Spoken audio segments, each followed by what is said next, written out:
I'm personally really excited to be hosting this next panel, which has a lineup of truly, I think, inspirational women.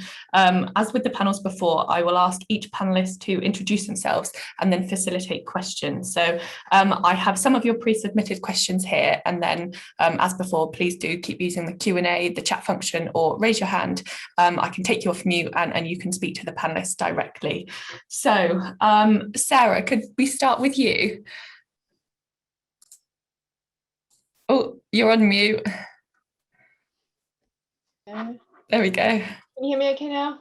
Yes, that's brilliant. Great. Well, thank you so much, Esme, for asking me to join today. I'm really delighted to be with you. Just sad we can't be in person this year.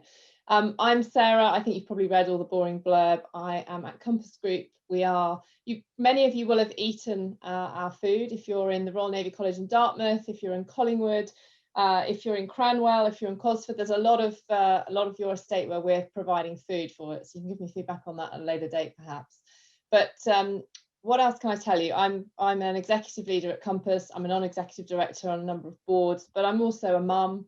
I'm a wife. I'm a dressage rider. And I'm somebody who's experienced many of the things I think you've been talking about today. You know, I continually battle imposter syndrome.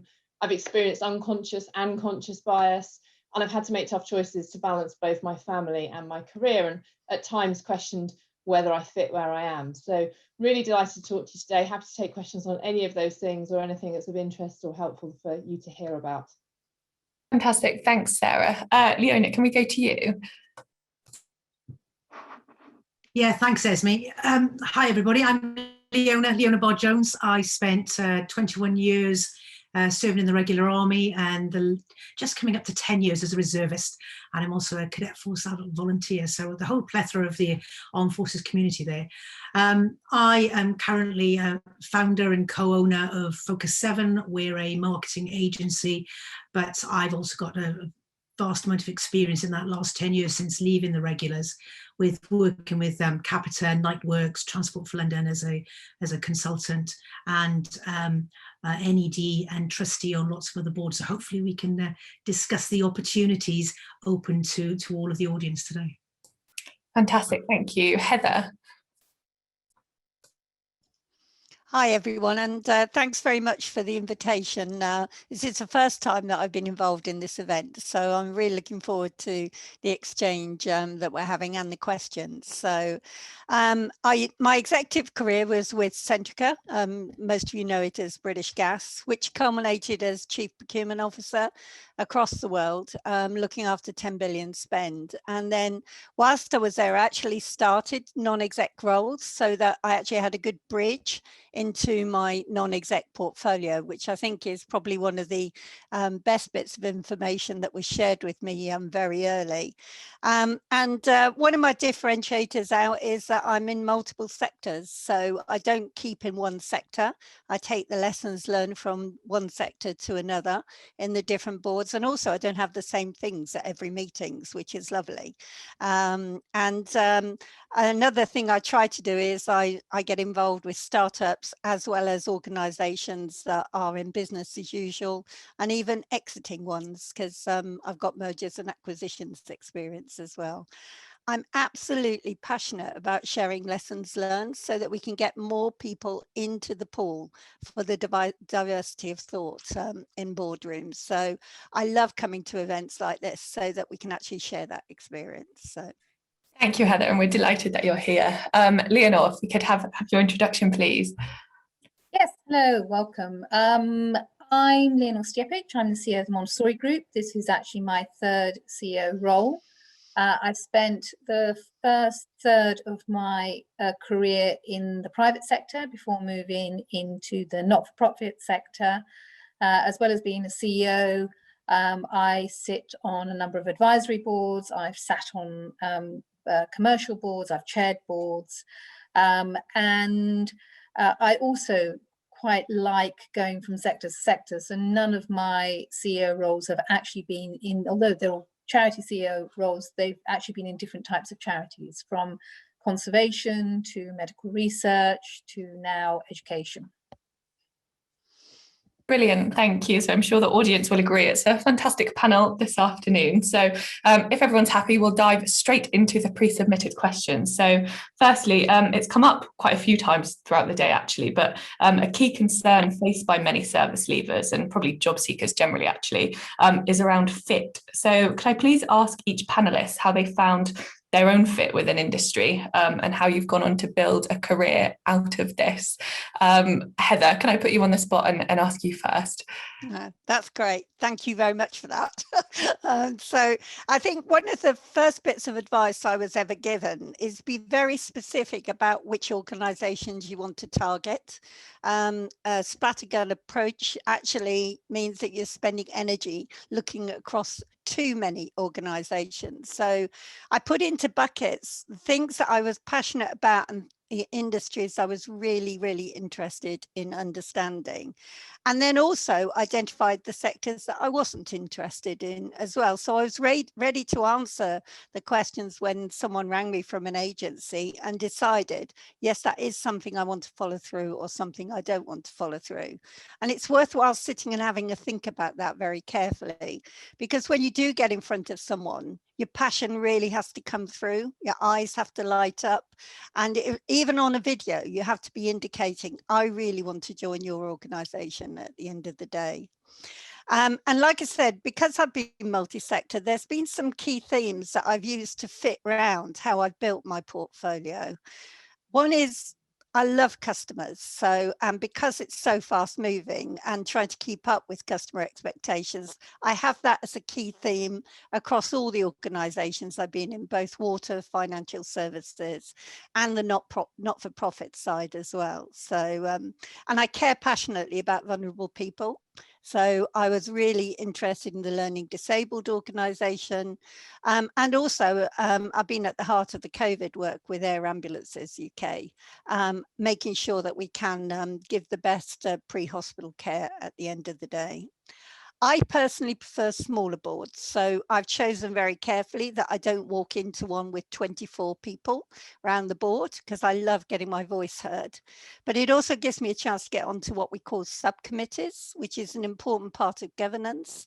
And so therefore I get a chance to really influence the shape of the way that the organisation goes forward. I've been able to utilise my commercial and financial experience. I think that'd be a waste if I didn't actually do that. So I've always looked for organisations that are looking for change and innovation. So I try to use my experience and build that into the different roles that I go, but actually building all of the time on things I do well, but also I want to learn something new as well. So I actually try and build that into what I'm looking for. Fantastic, thank you. Sarah, are you happy if we come to you next? Sure. I think fit is a deeply personal concept. And like some of my fellow panelists, I've worked in 5 industries very deliberately.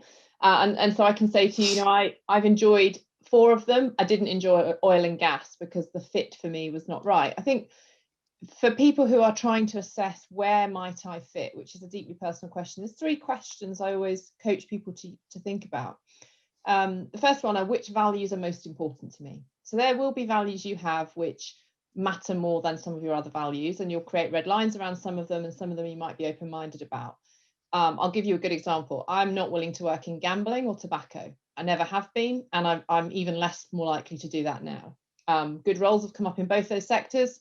I'm not interested in working it. I would work in aerospace and defence, and that for me is a very personal choice, but everybody will have a different version of that. Will I do purposeful work that I'm interested and passionate about? You are at work more than you are anywhere else in most cases. And I think it's really important that you can find a fit that means you, on more days than not, wake up and look forward to what you're about to do. It's never always, but more days than not. And then the third one, which I think is again very important, is do I on balance like most of the people I've met in a process? Never going to like everybody. I'm sure most of you don't like everybody you work with all the time, but you'll like more than not. And again, it's on balance. You spend an awful lot of time. COVID has taught us a lot about working in deep crisis. For us as an organisation, we are in deep crisis and have been for a long time now. It's a fantastic team for whom I would crossfire for. And that's really important when I think you find challenging times. And so on balance, do I like the people I've met? Do I think these are people I want to spend time with? I think they're three really important questions that can help you think about fit. Thanks, Sarah. That's fantastic. Leonor, are you happy if we come to you next? Yeah, I'm happy. I agree with what's been said. I think it's really important that you are able to feel a sense of purpose, passion for the role. And it can be the company or the sector or the role, but you need to have a reason to get up in the mornings and go to work. And I think that that's really, really important. I think what Sarah said about values very much resonates with me. I think that's really important.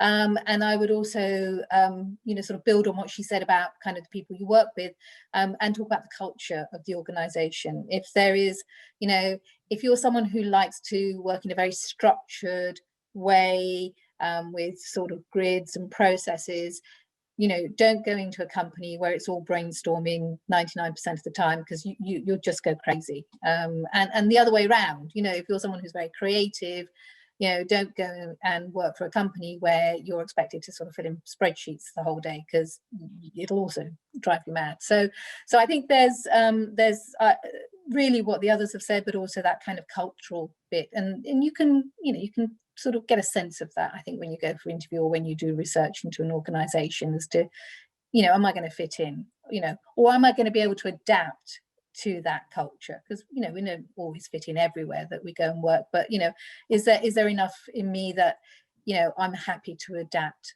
and compromise? That adaptability piece is really interesting, actually. Leona, how about you, finding fit in industry? Any advice? Yeah, I just want to talk to this from the perspective of a service leaver and a veteran, and include, all ranks. I know there's all ranks in the audience, and spouses as well. We're all from the Armed Forces community and the Armed Forces family. And I loved Lindsay this morning saying that she had to have a translator in one of her interviews from military speak into consultancy speak. I thought that was brilliant. It did make me chuckle. I still, 10 years having left the regulars, say things and people go, what are you talking about? And I quite often say, doesn't everybody say that? Is that just a military thing? Oh, okay, my bad. And I still say things that I have to be translated. But if you're talking about the fit from working within the armed forces across into the civilian world, it is a worry for all of us, isn't it, when we move across? But we, as all the speakers have said today, we take so many things with us. We've got so many skills. I love that, Sarah was talking about the values, and that it's really important. We all have a collective, strong values as being part of the Armed Forces community. And we absolutely get to take that with us. So do find an organisation that shares values. It's really important to do that. And I think, the other speakers were talking about your passion. Absolutely. Don't do anything that you're not passionate about and that you don't love, because you're at work so many hours a day and you want the reason to get up in the morning. But remember that you bring so many skills to make you fit into a vast range of sectors. I mean, Leonor, Sarah and Heather have already said they work in different sectors, would bring their skill set to that, and so can you as service leavers and spouses. You can bring different things to that skill set. And I just want to mention, when we're looking for fit, we've heard a lot from the corporate world today, but 99.9% of the private sector are SMEs. Small to medium enterprises, and that is just fewer than 250 employees. So the majority of businesses are technically SMEs. And Heather said already she likes to go to small boards, being an executive isn't just an post officer sport. I just want to say to everybody sat in the room, you all have a skill set that people would be looking at from an executive perspective.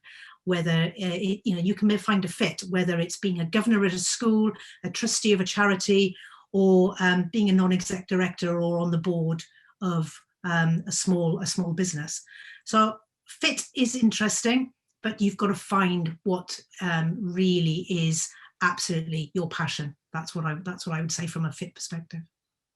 Esme, would you mind if I just said, I just wanted to make one comment on the translation point, because I think it's really, really interesting point. And I had an experience not dissimilar actually when I was speaking at something in the Navy College in Dartmouth last year, and couldn't understand 2/3 of what was being said around me, and it was pretty daunting, I have to tell you, as a speaker. But I actually think it's about confidence to ask the questions, because across industry and even across geography, you see this all the time. I spent 5.5 years in the US. I came back and I realized that nobody sent their pants to the dry cleaners, that people didn't go on vacation, that dog won't hunt means nothing to anybody outside of Houston, and a variety of other phrases. And I think people find this across industry and across geography. You know, this morning I've literally just come from a conversation where we were trying to figure out why our map 5 cost £80 million from our latest Grapples review was sat there. That means nothing to anybody outside of our business. And I'm only 10 months in, and I've had to ask every time, what's a Grapples forecast? What does map 5 mean? Why have we got it? I continually have to do that. So I think it can be really intimidating to come into civilian life and corporate environments and see it all. All I can say to everybody listening is, it's the same when you move around organizations, and you just, I think, learn to ask the questions and say, kind of, can someone explain to me later what that means? And just to reinforce, I think one of the top skills of someone on a board is being inquisitive and curious, just constantly asking. And even this morning, I've just come from a boardroom where I said, right, I'm going to ask the idiot's question. What do you mean by X or Y? And they're very quick to answer it, because they don't see it as an idiot's question, because if it's going to help make a decision, then it's exactly the right question to ask. So Can I sorry, also add something to that? I've often been in that situation as well. You know, I'm not a scientist. I was CEO of a medical research institute, and, you know, I was surrounded by scientists. I was always asking questions. And what I often found is I'd ask the question, and afterwards people would say to me, oh, I'm so glad you asked that question. I didn't understand it either.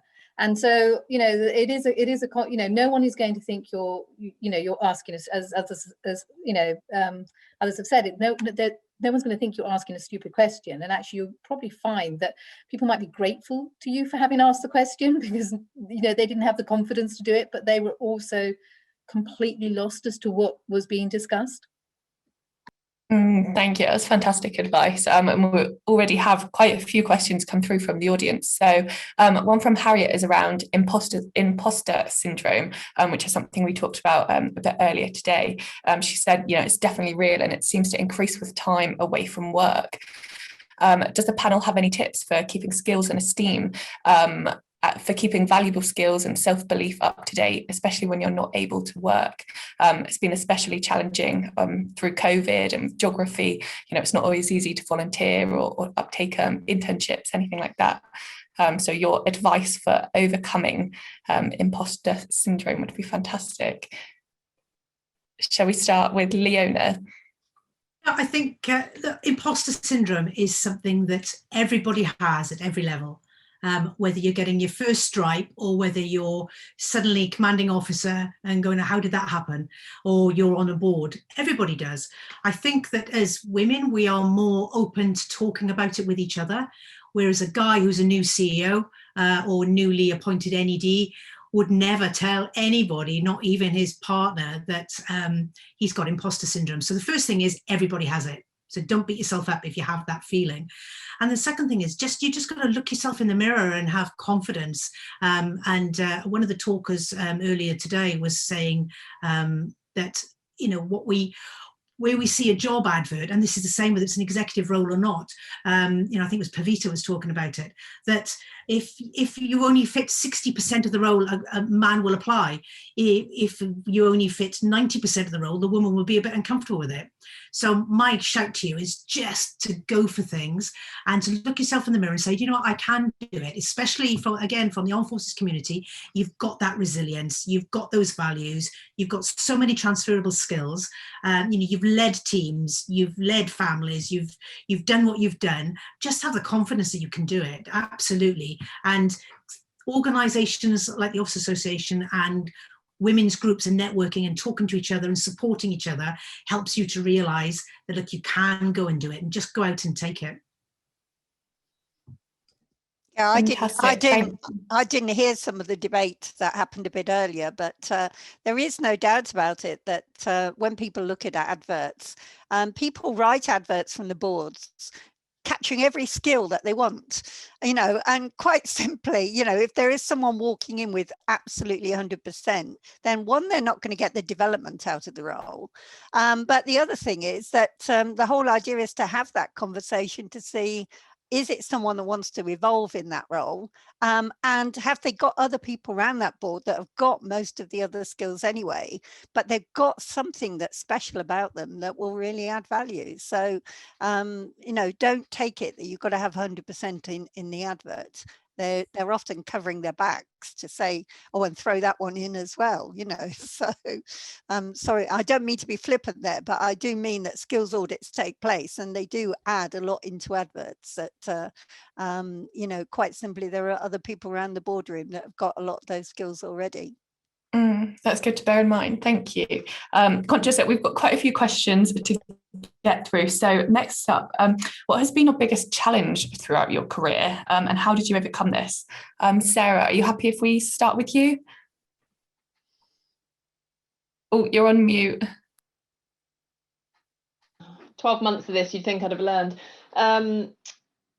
Gosh, there have been so many. I feel like there have been so many. I think the consistent theme for me has been having to make choices, whatever that choice might be. So many times I've had to make a choice between moving somewhere for a role or taking a role which means I'm going to have a conflict somewhere, whether that's been with my family or whether that's been with the sport I do, or whether that's been with going and working in a part of the organisation that perhaps might be more challenging than I feel I'm ready to do. I certainly remember that in my early career when I was asked to go and do a role in Northern Ireland when it was still very much a difficult place to work. And I decided to do it. And as it turns out, it was a great experience, but it was a very difficult challenge to face. I think the most difficult one of all, which is, you know, as you'll understand, pretty sensitive, when I came back from my youngest child, who is now 2.5, and why I look like this, totally exhausted all the time.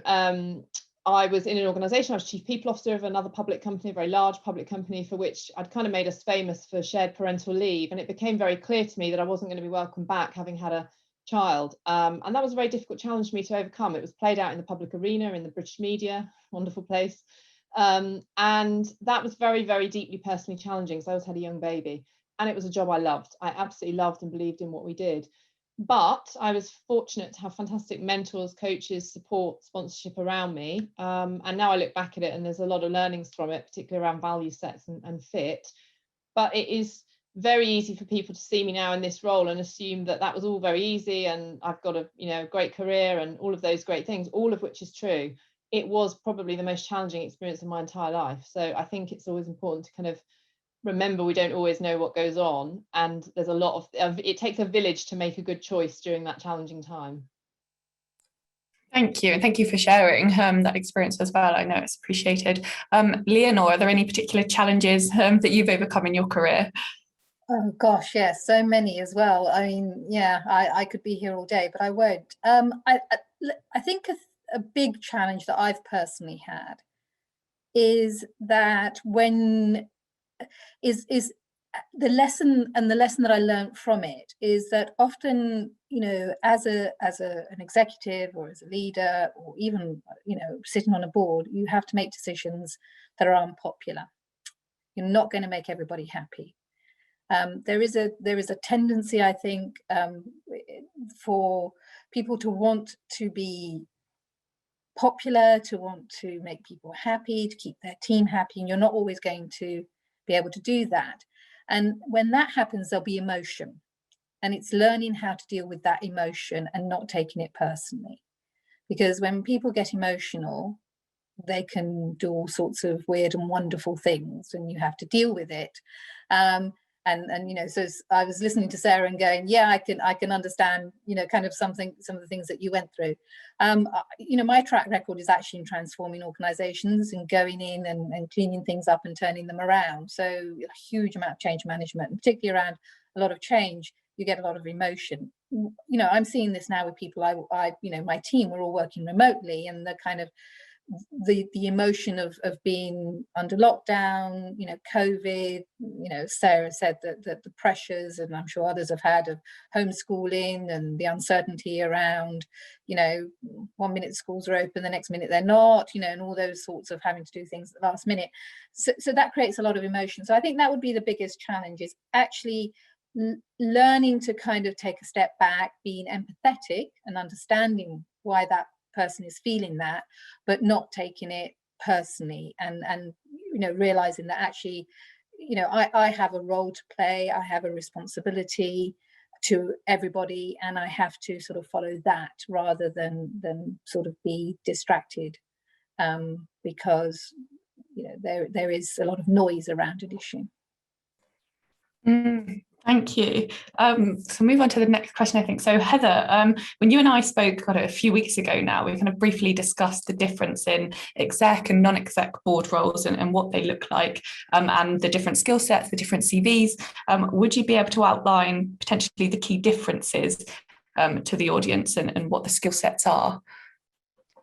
Yes, I think it was probably one of the biggest lessons I learned about what does an exec CV look like and what does a non-exec CV look like.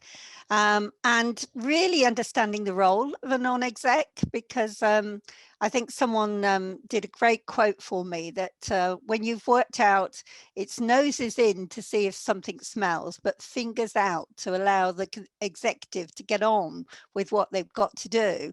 It takes a while to get around that when you've been an executive for a very long period of time. So, but I think really making sure that whenever you're talking about things like that, they're not they're an officer of the company, they're not an employee.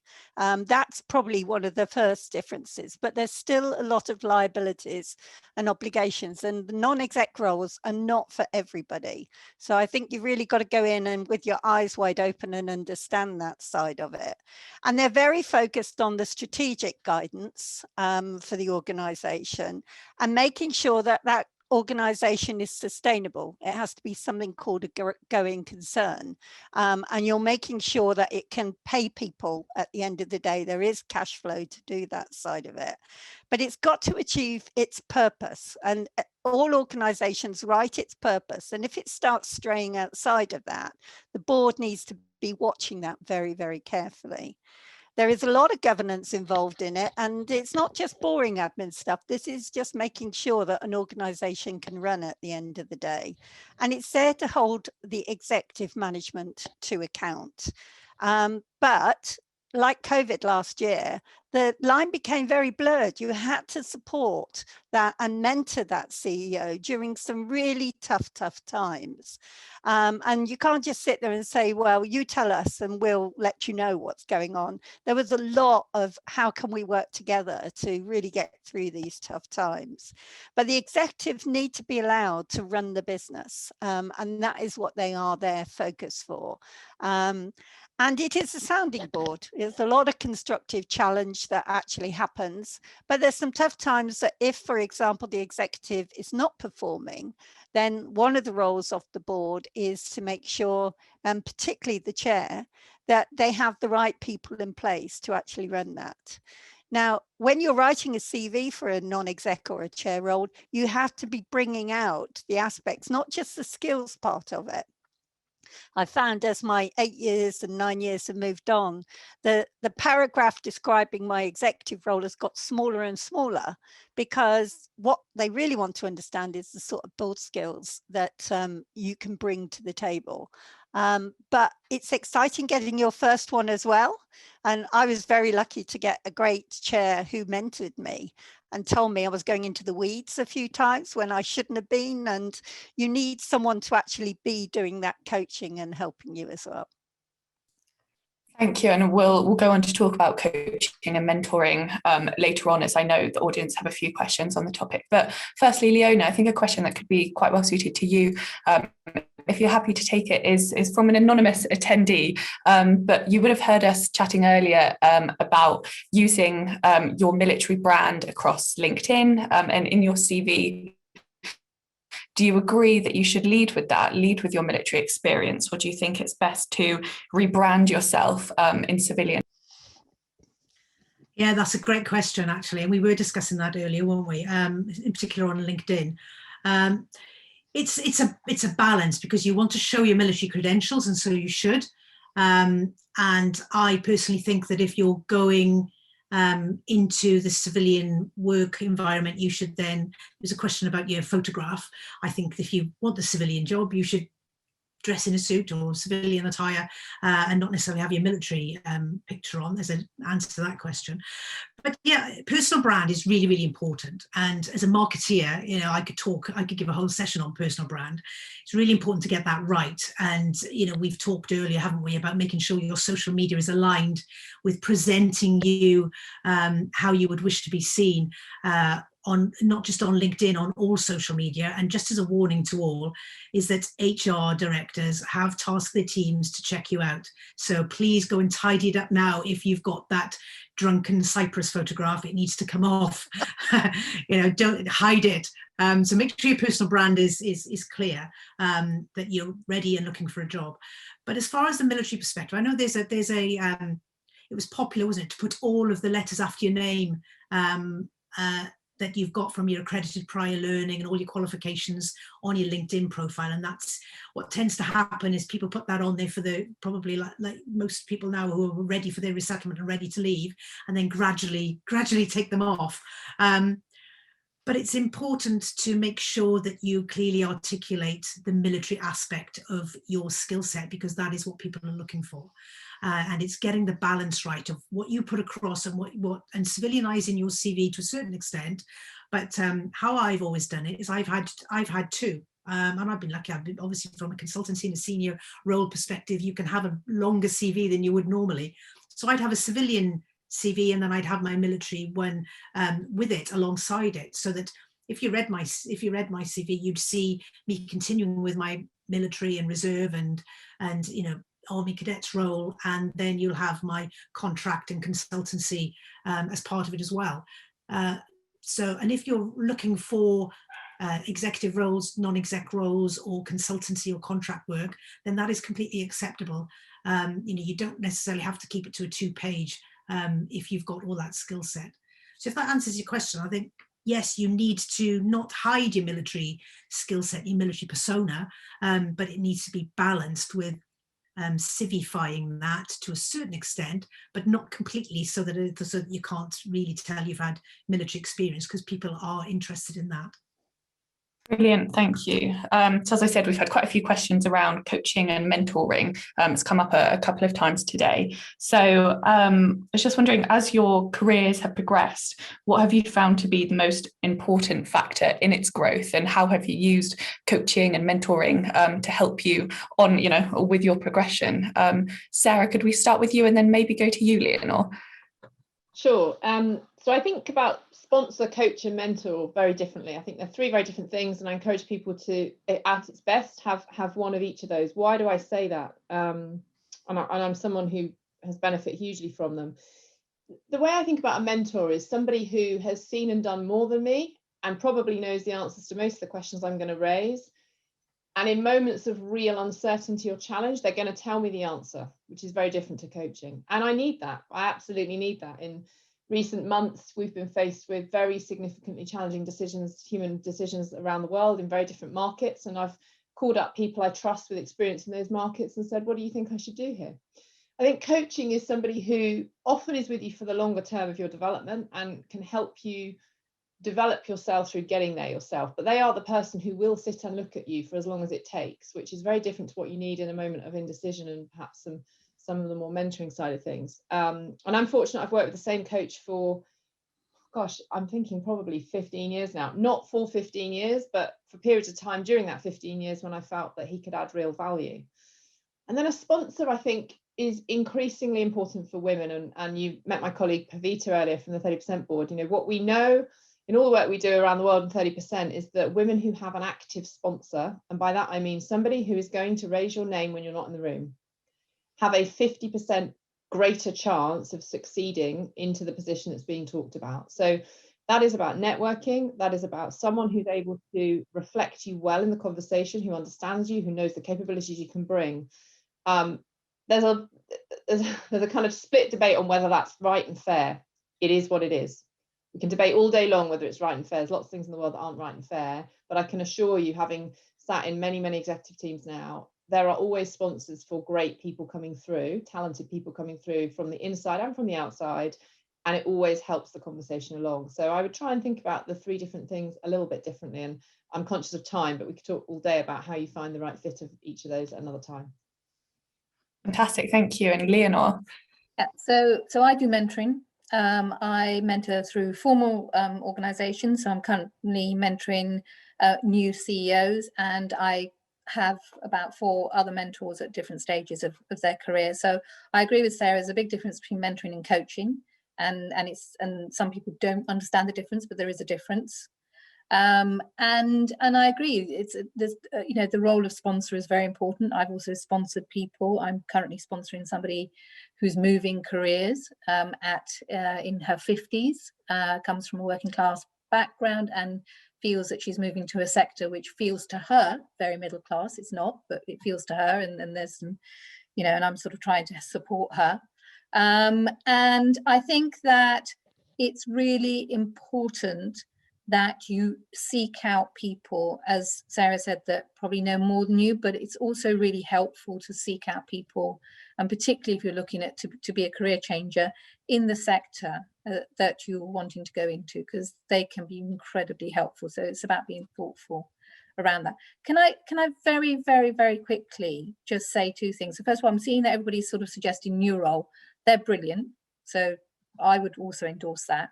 And can I just quickly just touch on LinkedIn that was mentioned, and sort of your military, putting your military information up there from a sort of employer perspective? Is that okay if I do that? Please, yes, jump in.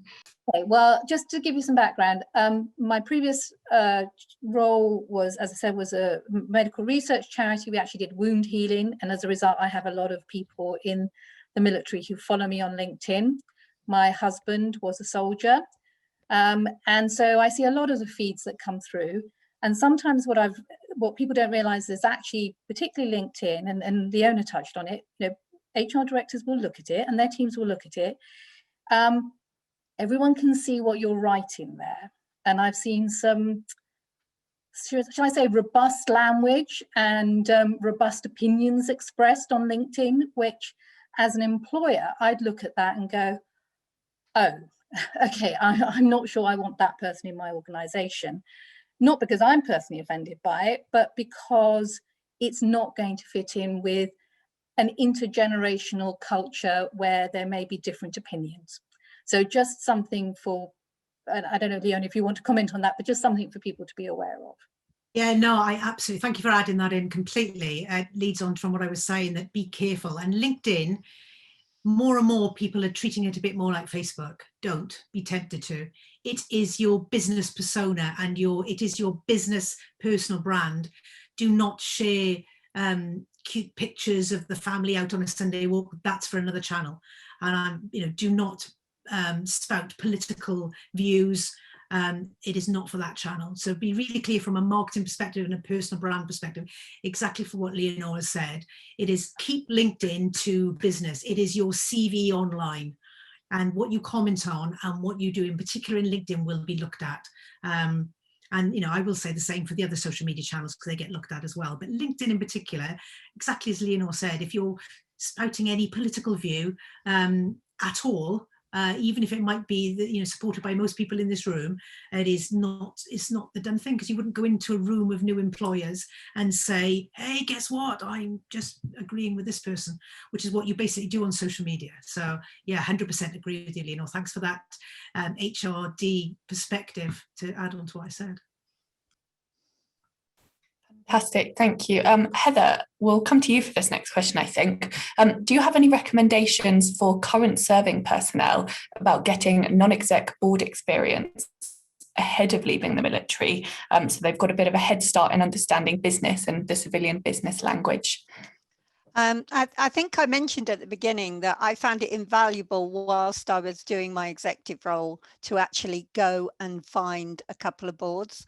One thing you have to be careful about is conflicts of interest with what you're doing, and bandwidth, because obviously executive roles are long hours, and particularly if you're doing a lot of traveling around the world. But I did find a couple of roles, and what I learned in those boardrooms definitely formed the bridge for writing my CV for being a non-exec at the end of the day.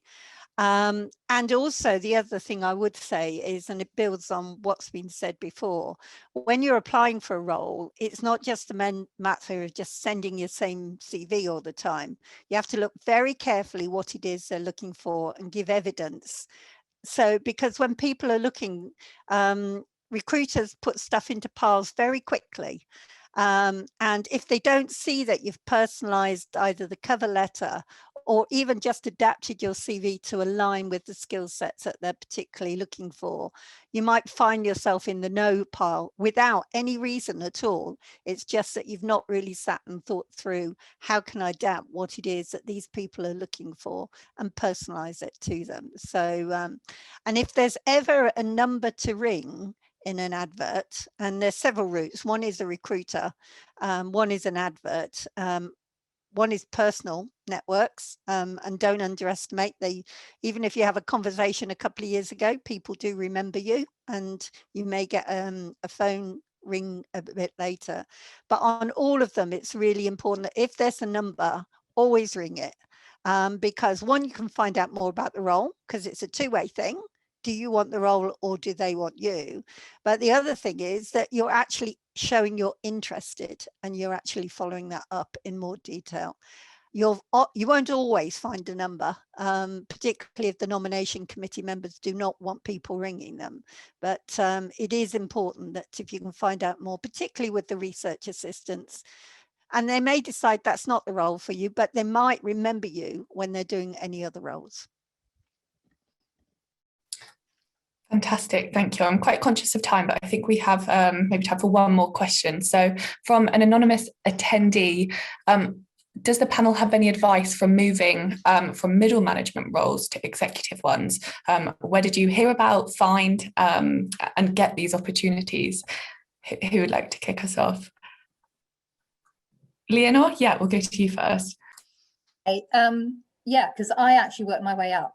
You know, I went from, my first job was actually as a secretary, and I worked my way up. I think I would say the three things. I think that the first is network, and I think that's been talked about before. Network. You know, it's all about, you know, who you know, people that you know, who can just say, oh, actually, I've heard about this, or my organization's looking for people. You know, you might fit the skills. That's not nepotism. It's about just opening, you know, pointing you to an opportunity or opening a door and saying, you might just want to go and have a look at that. So I think that's the first thing. The second thing we've talked about, again, is kind of sponsors and mentors. And I think that's really essential, because, again, those are people that can point you in the right direction. And the third, and I think this has also been touched on, is, you know, don't be afraid to go for something. And ironically, and I think that this is where people who have a military background have a massive advantage at the moment, is everyone's looking for people who understand how to deal with crises, because we are all having to deal with a crisis. And that's a really, you know, being able to show that you understand that you've got good decision-making skills, that you can move fast, that you know, have that resilience, is what people are looking for at the moment. And there will be organizations that are going to be looking for people who have your sorts of skills to come on board and help them get through this. So, you know, be creative in your thinking as to what you could offer. And can I say I'll just give you my example. My first move into my executive role, I actually could see there was a need, and I wrote a business plan and I presented it to the CEO. And I said to them, you know, don't pay me any more, but I will solve this problem for you. And if in 6 months you haven't seen a change, what have you lost? But in 6 months, if you have seen a change, then we'll have a conversation. And that's how I moved into my first executive role. Fantastic. And is there anything else from our other panelists before we move on? Leona. Yes, please, if I can. Fantastic answer from Leonor. It's always difficult, isn't it? But absolutely networking 100%. All of my contracts and consultancy, without fail, since leaving the regular army, has been networking. Absolutely. Even, you know, big roles in Capita, Nightworks or Transport for London, they've been somebody giving me a call and say, can you come and do this for me? Completely from networking, and mentoring is hugely vital. But I think Heather's already touched on it. Advice for people moving from middle management up is go and be a school governor, go and find a charity to be a trustee of. There are lots of NED roles, non-exec director roles. Some of them are not paid for, or only paid a small amount if they're in the third sector or the public sector.